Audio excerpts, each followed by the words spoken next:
Hello, everyone, and welcome to this podcast from the Light Review. We're here yet again with our friends from Xicato, who are sponsoring this event. And today we're talking with Ali Kay, who's Director and Head of Development at Stoane Lighting. If you were lucky enough to watch the previous podcast with Julia O'Reilly of Sutton Vane Associates, you remember that we talked about the absence of the manufacturer in the design conversation. And one of the strange things that's happened with let's call it the LED revolution, is that it's almost as if the LED has outstripped the luminaire in people's thinking. So this is, in a way, this is Ali putting the story straight, that we are now back to, if you like, me, I'm a designer, Ali is a manufacturer, and Patrick makes lamps, sort of thing, which sounds like a very old-fashioned thing to be talking about. But Ali, it's good to see you. Thank you for having me. It's an absolute pleasure. Patrick, well done. You're here as well. Great. And it's not snowing anymore in Eindhoven, is it? No, not anymore. No. Thank you. Good. There's a little bit of linkage there with the previous one, just in case you wonder what the hell we're talking about. Right, I'm going to start this off with the reason that we're here, and the reason that Xicato are putting their name about a little bit, is that they have come up with this great wheeze that we now have a 10-year warranty on Xicato light engines, LED modules, call them what we will. And that is exactly the way that we've all been hoping and wishing that the LED world would go. If we're looking at things that should be lasting 10, 20, 30 years, then the old idea of giving a 12-month guarantee never made any sense. But Xicato are not on their own in this, because companies like Stoane Lighting have got their own program in terms of longevity and what their fittings mean over time. So Ali, I'd like to start, if you don't mind, with asking you how Xicato's initiative to front up with this long-term warranty matched with, or was in competition with, or somehow might have affected the program that you guys were running at Stoane Lighting. Yeah, well, pick up on your first point. You were saying the relationship with the lighting designer and in terms of the specification of sources. I think Xicato did a fantastic job persuading the market that Xicato sources were the ones to use. And in fact, we wanted to use the modules as much as the lighting designers who were telling us to.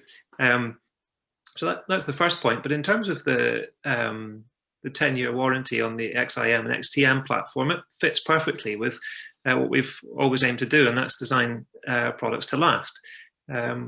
And in fact, with the circular economy now, the best thing to do for a circular economy design product is to design it to last in a module that will last 10 years with the LED module manufacturer's warranty. Perfect. It's a brilliant place to start. Yeah, yes, Patrick, let's get you into the conversation nice and early. One of the things that I find a little bit fascinating is that in the old days, when we had filament lamps and we had fluorescent tubes and we had metal halides and things like that, you expected a manufacturer just to keep knocking these things out year on year on year on year for the best part of a century, as far as a 60-watt light bulb was concerned. The LED sector has not had that. In fact, it's been quite the opposite. I'll tell the story right off. I was once shouted at Earl's Court by a guy complaining about an LED manufacturer who I think they'd probably better remain nameless, but were very big at the time.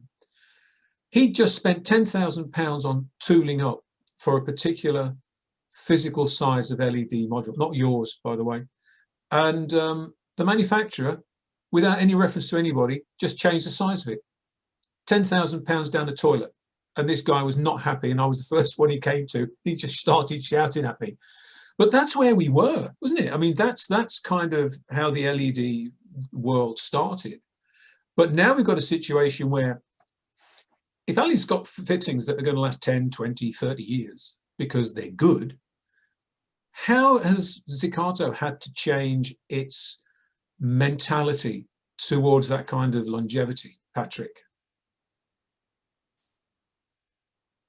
Well, to be honest, we didn't have to change, because if you look at the product, actually when we started the company, we had our famous XSM, so Xicato spot module, which was like an aluminum carrier with a remote phosphor on top, and actually for mounting we were using 3 holes, and that was actually the first LED module that came to the market. At that time, people were just, on the LED market was selling PCBs with a few LEDs on, which also was giving some headaches on optics, but also on the assembly. So we were already kind of on the forefront with these 3 holes. And if you look now further down the road, we talk about the 10-year warranty for XTM and XIM. They still have these 3-hole pattern, although the industry was more in line of following a two-hole strategy. And this is where a big agglomeration of multiple manufacturers came on board and started to develop this new standard called Zaga, where they were writing down how replaceable engines should be designed.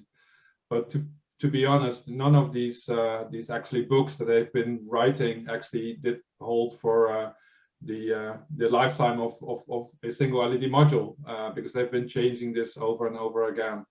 Well, we have been loyal to our let's say 3-hole pattern, and we see actually like projects also together with Stone Lighting, but also with other manufacturers, where actually people want to keep the fixture and then just replace a light engine. And guess what? We can just replace an old-fashioned XSM with an XTM, with maybe adding some piece of aluminum, but that's just to cope with the height, nothing to do with the mounting.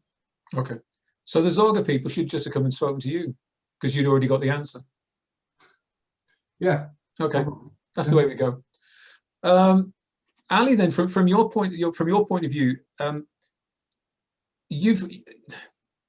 we're calling it circular economy, and it's become a very on-trend thing to do, because and we know why.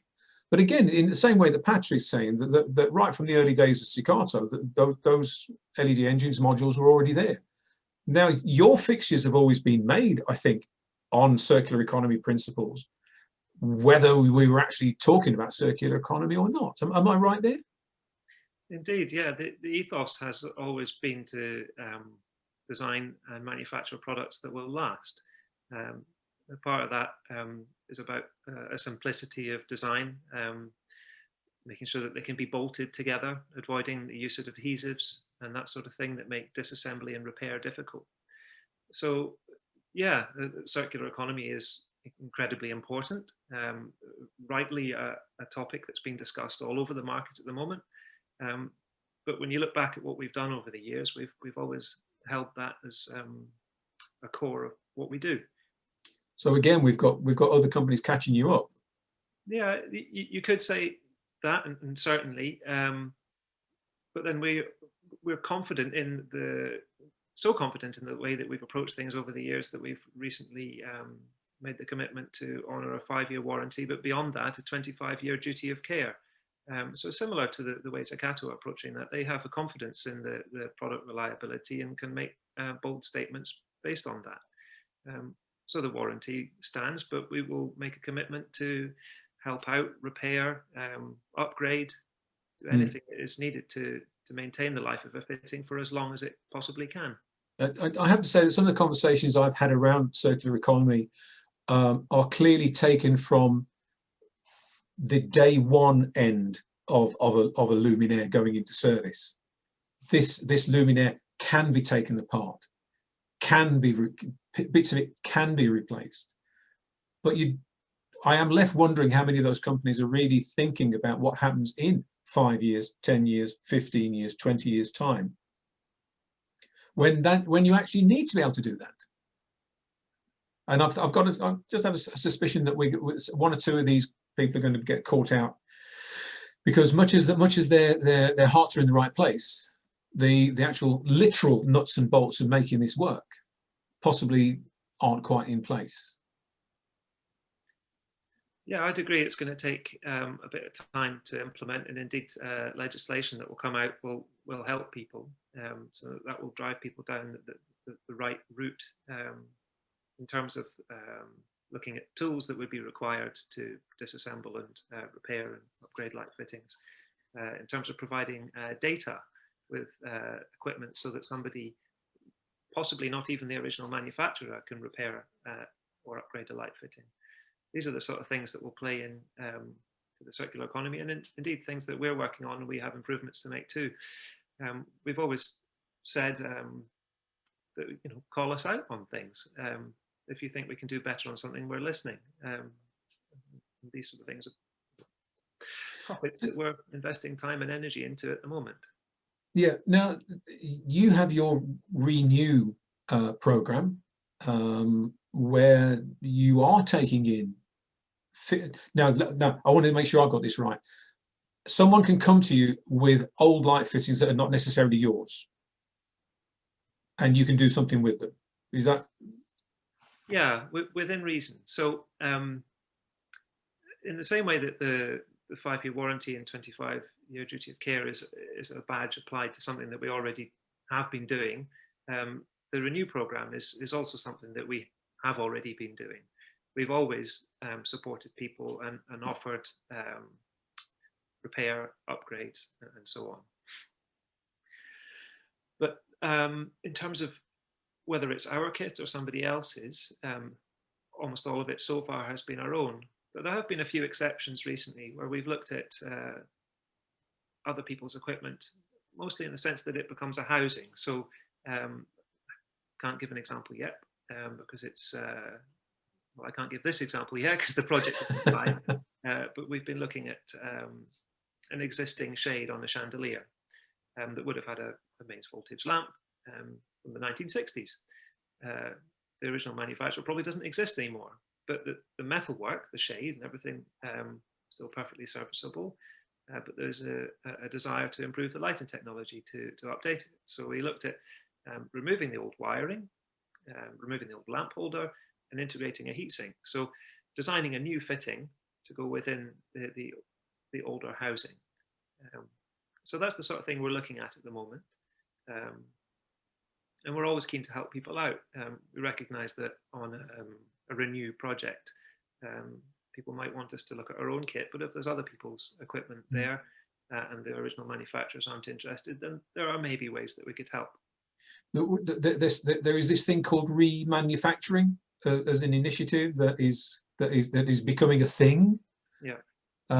Which I mean personally, when I first heard of this, and it was the big companies who were talking about, really they were talking about light as a service, and they would never let go of their light fittings because you're leasing them, and clearly they would then make sure that they're properly maintained and the exhausted bits would be replaced. And I thought, this is not the way the world's going to work. The world is going to work with someone who's got an installation that's old, who's going to say, we need to do something with this, but I really hate to have to throw the stuff away. There must be someone out there who can do this.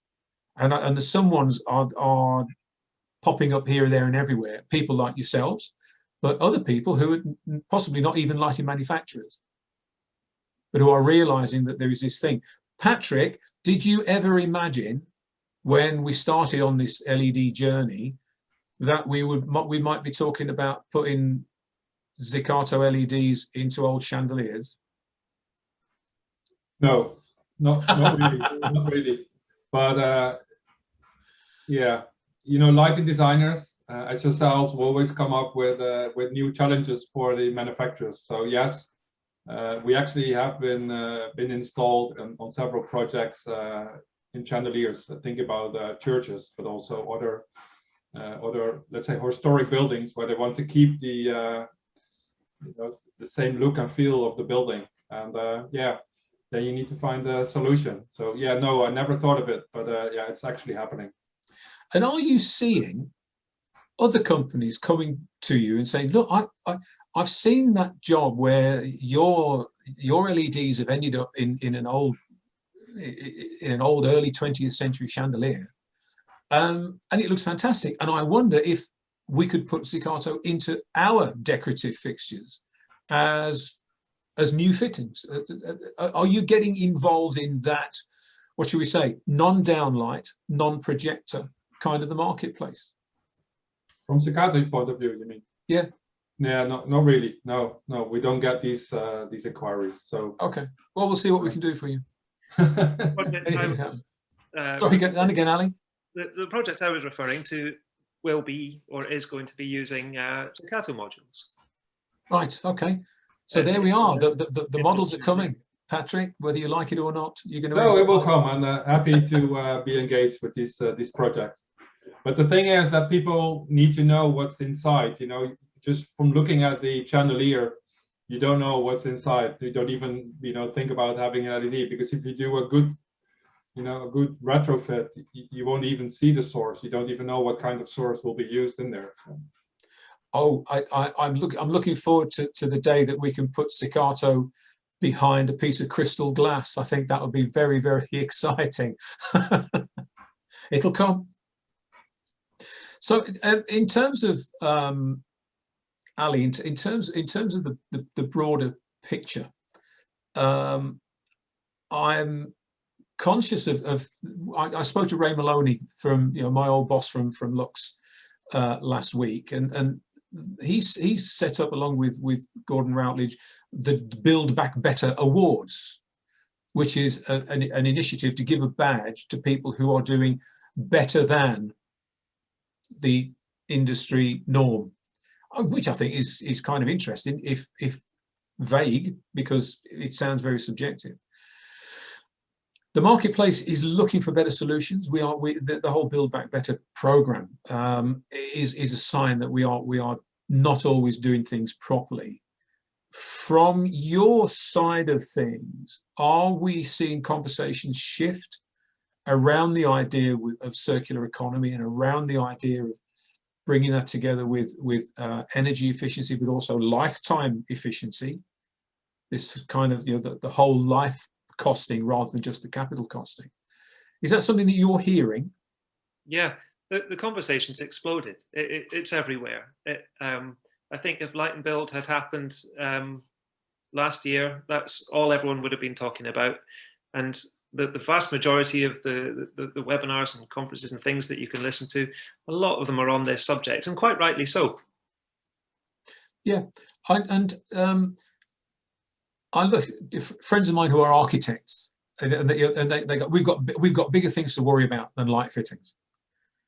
So we have to recognise, think that we're in our own silo, we're in our own bubble, and I'm guessing that we have to trust that the guys who are doing the mechanical engineering side of things are having the same conversations as we're having, in order that the architects, when they put their better buildings together, can say the entire industry has got behind this, and we can now do things in such a much better way, which I guess is about the broader picture of the eco design principles, because you're involved in that as well, I think. Yeah. In terms of the design of products and this shift, as I said earlier, a lot of it, the principles we've employed since the start. But as I also mentioned with Xicatos, the lighting designers are helping drive this. They're asking for the eco credentials. They're asking if there's a metric that they can use to score their product. And so these are topics that are being discussed a lot, and core part of what we're doing, looking at initiatives like Cradle to Cradle, the Ellen MacArthur Foundation, looking at what the Society of Light and Lighting are doing in terms of scoring metrics, looking at the Green Light Alliance, which we've been involved with. There's a huge amount going on in this sector. Is there anything out there that's particularly taking your fancy? Because if we're talking about metrics, it doesn't work if it's only one company doing it. You need to have an industry-wide group of companies who are doing it. Indeed. The Lighting Industry Association in the UK are looking at it. Lighting Europe are looking at it. What we need is it all to come together into a standardized approach. That's going to take some time, I suspect. in this country, I suspect it will, yes, but nevertheless, it all moves in the right direction. Yeah. I would say that there are other driving factors in it as well, though. Perhaps we'll come on to talk about this in a minute, but the ZTA product range that we've developed recently, we've looked at that very much with the ethos that we need to up our game even more. Look at the ways that we buy in material. How much of it's machined from bar stock aluminium, and how much can be bought and machined from an extruded profile. By the way, building in the 3 holes that Patrick was talking about, but also the 2 holes and other Zaga compliant hole pitches, so that we have flexibility in the design and flexibility for the future. If light sources aren't around anymore, or at least the same ones that you started with. Yeah. Now, from the sound of that, that sounds as if you're getting involved in environmental product declarations and that side of things. Actually, just getting into the supply chain of not only where the aluminium came from, but how the aluminium was smelted in the first place. Is that working for you? Yeah. So in terms of sourcing of aluminium is a fantastic material in terms of its ability to be recycled and to remain in a circular economy. But there are ways to specify where your aluminium comes from and to use it from sources that use recycled aluminium in the first place. So we are looking at that. And we're looking at, as I said, the use of extrusion, which reduces the weight. So when we're shipping this material to us, the impact is reduced. And in terms of environmental product declarations, that will come too with the legislation that's being discussed. Okay, is that something that you guys are involved in, Patrick? Because Xicato are in the supply chain. We can't ignore that. And if Ali is having to do the paperwork to show where all the components in their fittings are coming from, that puts you in the frame as well. Yeah, at the moment there's no request for at the moment for light sources.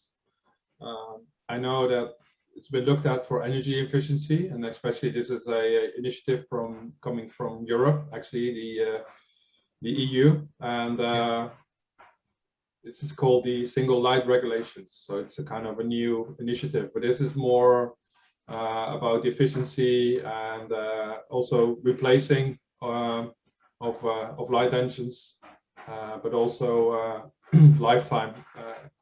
And if it comes to electronics, it's even talking about the flicker. For sure, yeah. So this is kind of a starting point, and I think it will also move towards the whole, supply chain and the cradle to cradle. I know that from Xicato point of view, we actually looked at this early days on, where we had the exosam again. Sorry to bring it back up again, but it's with the aluminum housing, would be able to replace phosphor when needed, basically. And that was the kind of idea where our CEO actually had the idea to say, okay, let's get these products back to a factory and then give them a second life by either applying the new phosphors or just applying a new set of blue dye. But that died because there was no interest in the industry at that time. But I talk about many years ago. Currently, our products are constructed in such a way that it's quite difficult to remove the components. But that was all driven by basically by cost. Yeah. I think that all of these things come in their time, and it's easy, I think, for us to look at a light fitting, and because we've had some very bad light fittings that you cannot take apart, and it's been appalling that we've had to scrap them because the LED is exhausted far sooner than it should have been, probably, in those fixtures. And so the EU has put the luminaire manufacturer in the frame to say we only exchange what we have to exchange. And I think you guys are a little bit further down the track on that one. That because of what you're doing, it's almost as if there's been the marketplace and there's been Xicato doing it differently. And at some point, someone will look at you and go, your product is ideally suited, apart from the fact, as you say, it's difficult to do. to strip everything out, keep the aluminium, rebuild it, resell it, and just dispose of, well, I say dispose of in the most ecological way we can, the bits and pieces that we can't use anymore. But I think probably it's coming at you. You're not going to get away with being able to ignore it for very much longer, I feel. True. Yeah, you beat me to the jump, Ali, on talking about your new range of products. You want to talk some more about them? Yeah. So yeah, go on. Sell us something. So the ZTA range was launched a couple of years ago now, and we've been adding to it. The motive behind it, as I said a minute ago, was to step up our game in terms of design for the circular economy. But also there were calls for a simplified aesthetic, and in fact that's relevant to the circular economy too, designing something that's simple, not too fancy, not subject to fashions. That was involved too. But the other part of it was flexibility to a large degree, and I think that's really relevant in the circular economy as well. As manufacturers of standard, bespoke, and completely wacky, shall we say, we need a family of parts that we can use within that, and the flexibility in terms of the light sources that we can use, the optics that we can use, the dimming technology and all the rest of it. Having a platform that's built for that was going to be good for us. So ZTA was started, as I think I've alluded to, by working with an extrusion to start with. So rather than extruding lumps of solid aluminium, shipping them all the way to us with the weight within them, machining the bits that we don't need and adding all the other features, the threads and whatnot, we started with something that was peppered with holes.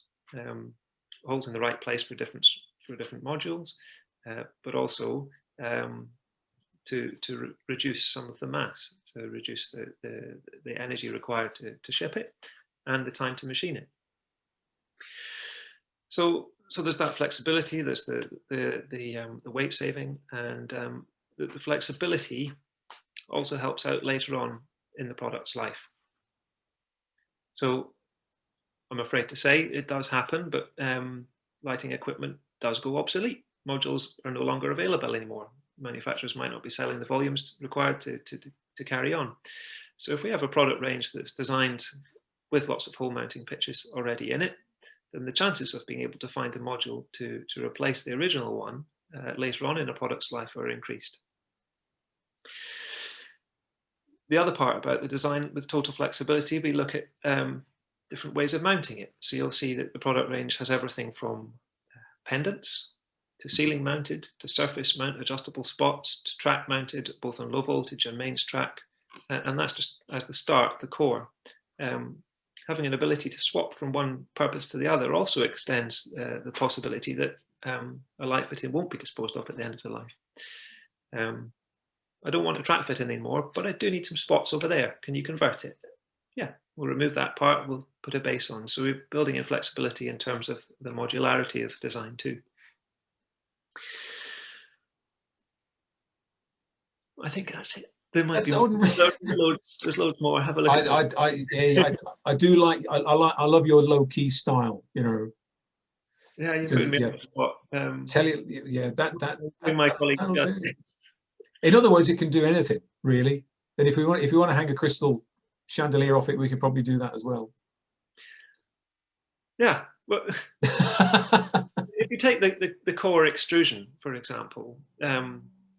It's designed to take light sources and optics, and so I suppose you could if you really wanted to. But an example that we've just been doing this week, we've got a bus station, and we've got that heatsink and those components that work with it as a perfect starting point to build into a bespoke chandelier. Bus station one week. And Abbey the next. You know, it's good to have that flexibility as a bespoke lighting. I tell you, I do love modularity. I really, really do, and the very idea that you can start with something and you have no idea where it's going to finish because someone will come up with something that you never imagined was going to happen.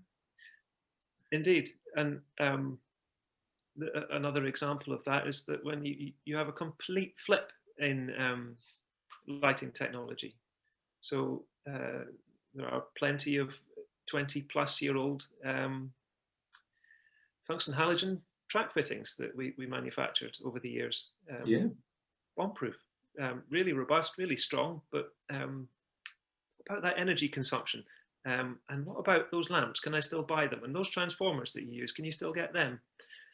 It's difficult, but 90% of the product, the volume, the structural elements are still perfectly good. So we've looked at ways of using the ZTA system actually to upgrade those products, to bring in Xicato light sources with Bluetooth technology and potentiometers to dim them locally, new optics. So ZTA has not only been a new product range, but it's also given us the tools that allow us to look at some of these older products from 20 years ago. Yeah, we have this idea that a new range of fittings comes along and it's the latest thing on and it's just you wheel your barrow into the marketplace and says you want to buy some of these, and have a dozen, go on, have a dozen. But that's not how the world works. We are an evolutionary process, and we do have this idea that 20 years down the line, we've got something that says, can't I just do something with this? Do I have to? And you go, yeah. I've got a fitting above my desk here, which is 40 years old, and it's a twin head spotlight, and it started off with a couple of par 38 tungsten lamps in it. It's gone through its very, very poor compact fluorescent phase, and it's currently got a par 38 LED in it as well. So that's because all we needed to do is to change the light source, and now we've just got something. It's the same thing, but it's a little bit more sophisticated, which means we can go further with it, which is terribly exciting, I think. Patrick, sum up for us where you are in relation to a company like Stoane Lighting, which clearly is going to make inroads into all kinds of places that we don't even know about yet, because these guys are doing bus stations, and they're doing cathedrals, and they're doing offices, and they're doing retail, and you guys even residential. And they've got your stuff inside them. So how does that work? Apart from the fact that you're doing a lot of business with them, which is great, but in terms of when you're on the outside looking in at a company like Stoane Lighting, what do you learn from there? That's a very good question.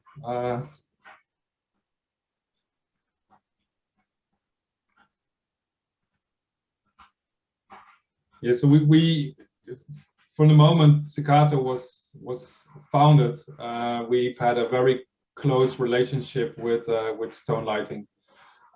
We've always been working very closely also in new product developments. Also, when we had new ideas, we would always exchange information with them and actually get feedback from them, even in the design stage, because at the end, we meet with end customers, of course, but they will meet with much more end customers as well. So to give us guidelines of what is needed, what's the next product that needs to be developed. Although small company, we won't be that fast. Most of these products will finally, come to life. We see, for example, a market trend now in tunable light sources, because people cannot decide anymore. Or maybe the light designer is struggling. Do I need 3000 Kelvin? Do I need 4000 Kelvin? Just give me a tunable light source, and then I can determine on site what color I will pick. And of course, for this you need electronics, you need light sources, and so on. So this is where we are heading.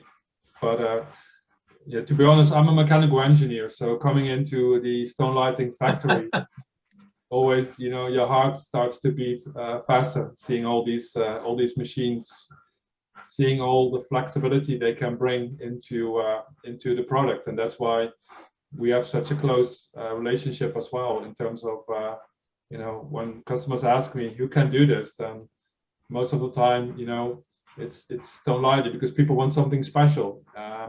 If they want something like a can or a downlight, usually people know where to go to, and then yeah, you don't go to Stone Lighting for these products. You go because you want something special. Yeah, I tell you, I love the smell of manufacturing. I really do. And the dirtier it is, the better. I shouldn't say that really, because yeah, there isn't. Stone Lighting is a very clean place to work, and it's a very clean place to make light fittings. But there is something about making things and to see it in action, which I think is the most golden thing for you to experience. But hey, that's because we're engineers, aren't we? As well as whatever else we do. Yeah, and it doesn't matter if you're a man or a woman in Stone Lighting. People will be behind a CAD machine making some drawings, and then they take the drawings and stand behind the machine and actually going to yeah, put it into practice. That's incredible.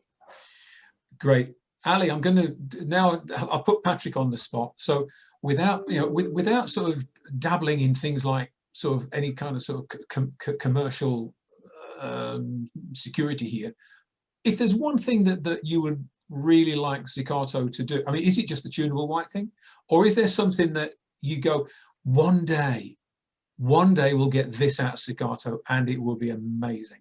Any thoughts on that? Well, the tunable white is, as Patrick said, commonly asked for in the market. You put me on the spot. No, I think Xicato have always been very responsive. We petition quite hard at times for what we think people need and make our feelings known. And we've always felt like a fairly small manufacturing company up in Scotland, punching a bit above our weight, and having companies like Xicato listen to us, which is flattering. But it's helped. I think if you go back a few years, when the Xicato modules first came out, 19 millimeters, and that was that. But we need something smaller because these beams aren't tight enough, you know. And I'm sure everybody was saying it, but we kept saying it, and eventually they came. So it's nice working with suppliers who understand what we're trying to do and try and help us with what's needed.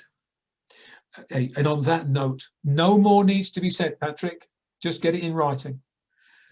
Ali, thanks very much for your time this afternoon. Patrick, good to speak to you again. And to all of you out there who've been hopefully enjoying this last half-hour chat, hope to see you again next time. Thanks very much, and goodbye. Thank you. Thank you. Yeah, no, I think we have covered most things, and there's plenty of examples of the different Renew. You want to change some things? You said? No, but I did wonder about including, I think there's topics, the last two topics on my list here, drivers for change. I think that is something that should be interesting to talk about. Why Renew? Because I'm anxious not for it not to be seen as cynical to offer a Renew initiative. Okay. Because the decision to do that has to be based on a number of different reasons. The light levels have dropped or they haven't. Legislation has changed or it hasn't.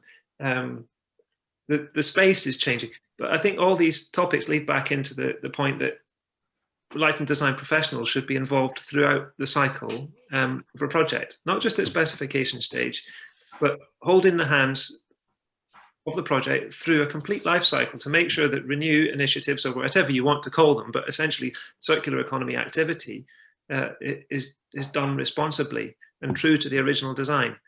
So that maybe that would be something interesting to add. We'll stick it on at the end. Don't worry. That's easy. We can do that. And let me say, I'm with you all the way, because I feel that one of the problems we've got is that designers do not specify robustly enough. that it's easy just to write a manufacturer's reference number down and just take the headline things out of the data sheet. But the things that you're talking about are often not in the data sheet. And therefore you leave the gate open to the contractors to come in on an equal and approved basis. And they'll turn around and they go, well, everything you've asked for, you've got. And you go, but yeah, but it's not as good as that one. And so, well, in that case, you should have said. And if we don't say, then why should we expect? Mm.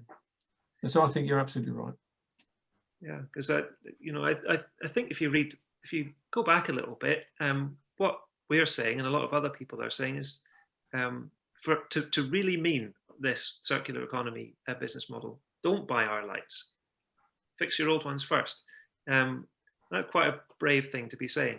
So you better make sure that you've got a good business model set up to repair and maintain lights. And yeah, the circular economy through the project life cycle, it is a hand-in-hand process, and having light design professionals there the whole time, I think it's hugely important, and will make or break the circular economy process. If people are given the option to throw it out without understanding the potential to extend a product's life, then the opportunity has been missed. Yeah, you are not the only company that I've spoken to who are being approached by clients who've got redundant installations and who are saying, what can we do? And who are coming back and saying, well, you don't need a new installation because we can make this old installation work for you.